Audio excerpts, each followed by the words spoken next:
to see a show of hands. How many of you have unfriended someone on Facebook because they said something offensive about politics or religion, childcare, food? And how many of you know at least one person that you avoid because you just don't want to talk to them? You know, it used to be that in order to have a polite conversation, we just had to follow the advice of Henry Higgins in My Fair Lady, stick to the weather and your health.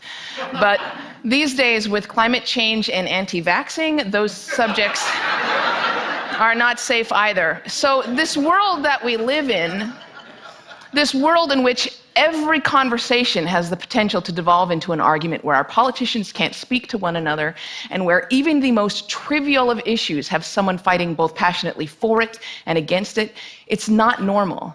Pew Research did a study of 10,000 American adults, and they found that at this moment we are more polarized, we are more divided than we ever have been in history. We're less likely to compromise, which means we're not listening to each other, and we make decisions about where to live, who to marry, and even who our friends are going to be based on what we already believe. Again, that means we're not listening to each other. A conversation requires a balance between talking and listening, and somewhere along the way we lost that balance. Now, part of that is due to technology, the smartphones that you all either have in your hands or close enough that you could grab them really quickly. According to Pew Research, about a third of American teenagers send more than 100 texts a day. And many of them, almost most of them, are more likely to text their friends than they are to talk to them face to face. There's this great piece in The Atlantic. It was written by a high school teacher named Paul Barnwell. And he gave his kids a communication project. He wanted to teach them how to speak on a specific subject without using notes. And he said this: I came to realize that conversational competence might be the single most overlooked skill we fail to teach. Kids spend hours each day engaging with ideas and each other through screens, but rarely do they have an opportunity to hone their interpersonal communication skills. It might sound like a funny question, but we have to ask ourselves, is there any 21st century skill more important than being able to sustain coherent, confident conversation? Now, I make my living talking to people. Nobel Prize winners, truck drivers, billionaires, kindergarten teachers, heads of state, plumbers. I talk to people that I like, I talk to people that I don't like, I talk to some people that I disagree with deeply on a personal level, but I still have a great conversation with them. So I'd like to spend the next 10 minutes or so teaching you how to talk and how to listen. Many of you have already heard a lot of advice on this. Things like look the person in the eye, think of interesting topics to discuss in advance, nod and smile to show that you're paying attention. Repeat back what you just heard or summarize it. So I want you to forget all of that. It is crap. There is no reason to learn how to show you're paying attention if you are, in fact, paying attention.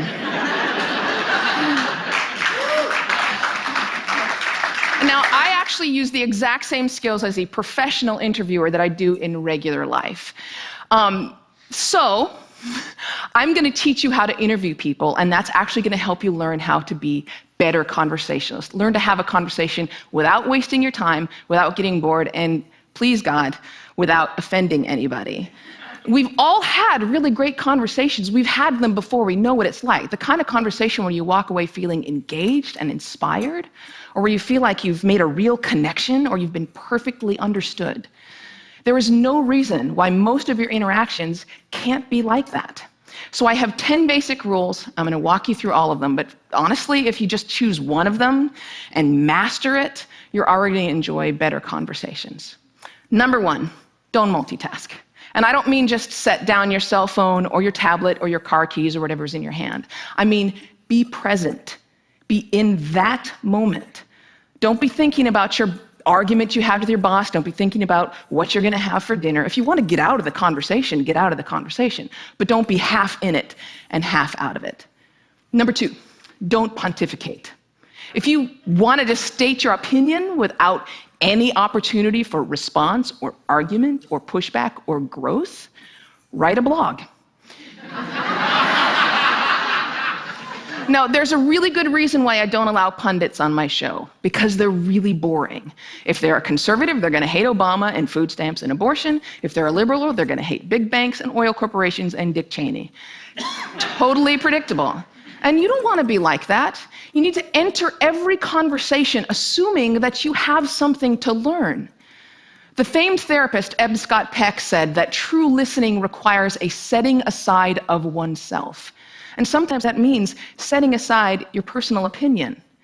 He said that sensing this acceptance, the speaker will become less and less vulnerable and more likely to open up the inner recesses of his or her mind to the listener. Again, assume that you have something to learn. Bill Nye, everyone you will ever meet knows something that you don't. I put it this way: everybody is an expert in something. Number 3, use open-ended questions. In this case, take a cue from journalists. Start your questions with who, what, where, when, why, or how. If you put in a complicated question, you're going to get a simple answer out. If I ask you, were you terrified? You're going to respond to the most powerful word in that sentence, which is terrified, and the answer is, yes, I was, or no, I wasn't. Were you angry? Yes, I was very angry. Let them describe it. They're the ones that know. Try asking them things like, what was that like? How did that feel? Because then they might have to stop for a moment and think about it, and you're going to get a much more interesting response. Number 4, go with the flow.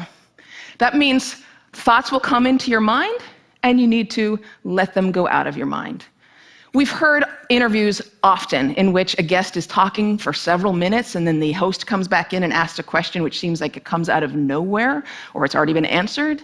That means the host probably stopped listening 2 minutes ago because he thought of this really clever question, and he was just bound and determined to say that. And we do the exact same thing. We're sitting there having a conversation with someone, and then we remember that time that we met Hugh Jackman in a coffee shop, and we stop listening. Stories and ideas are going to come to you. You need to let them come and let them go. Number 5, if you don't know, say that you don't know. Now, people on the radio, especially on NPR, are much more aware that they're going on the record. And so they're more careful about what they claim to be an expert in and what they claim to know for sure. Do that. Err on the side of caution. Talk should not be cheap. Number 6, don't equate your experience with theirs. If they're talking about having lost a family member, don't start talking about the time that you lost a family member. If they're talking about the trouble that they're having at work, don't tell them about how much you hate your job. It's not the same. It is never the same. All experiences are individual. And more importantly, it is not about you. You don't need to take that moment to prove how amazing you are or how much you've suffered.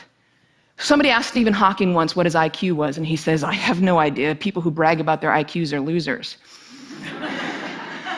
Conversations are not a promotional opportunity. Number 7, try not to repeat yourself. It's condescending, and it's really boring. And we tend to do it a lot, especially in work conversations or in conversations with our kids. We have a point to make, so we just keep rephrasing it over and over.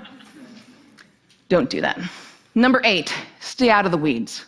Frankly, people don't care about the years, the names, the dates, all those details that you're struggling to come up with in your mind. They don't care. What they care about is you. They care about what you're like, what you have in common. So forget the details. Leave them out. Number 9, this is not the last one, but it is the most important one. Listen. I cannot tell you how many really important people have said that listening is perhaps the number one most important skill that you could develop. Buddha said, and I'm paraphrasing, if your mouth is open, you're not learning.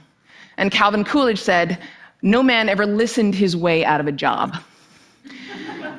Why do we not listen to each other? Number 1, we'd rather talk. When I'm talking, I'm in control. I don't have to hear anything I'm not interested in. I'm the center of attention. I can bolster my own identity. But there's another reason. We get distracted. The average person talks at about 225 words per minute, but we can listen at up to 500 words per minute.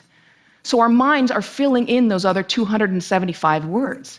And look, I know it takes effort and energy to actually pay attention to someone. But if you can't do that, you're not in a conversation. You're just two people shouting out barely related sentences in the same place. You have to listen to one another. Stephen Covey said it very beautifully. He said, most of us don't listen with the intent to understand. We listen with the intent to reply. One more rule, and number 10, and it's this one: be brief.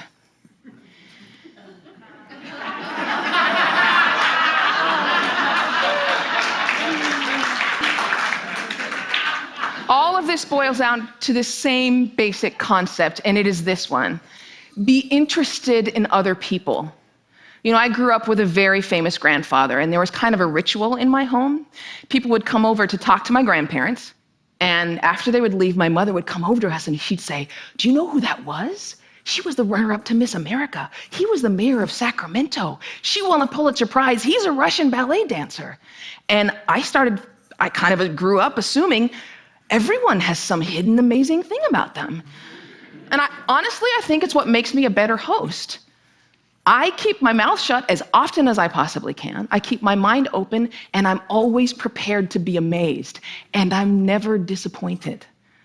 You do the same thing. Go out, talk to people, listen to people, and most importantly, be prepared to be amazed. Thanks.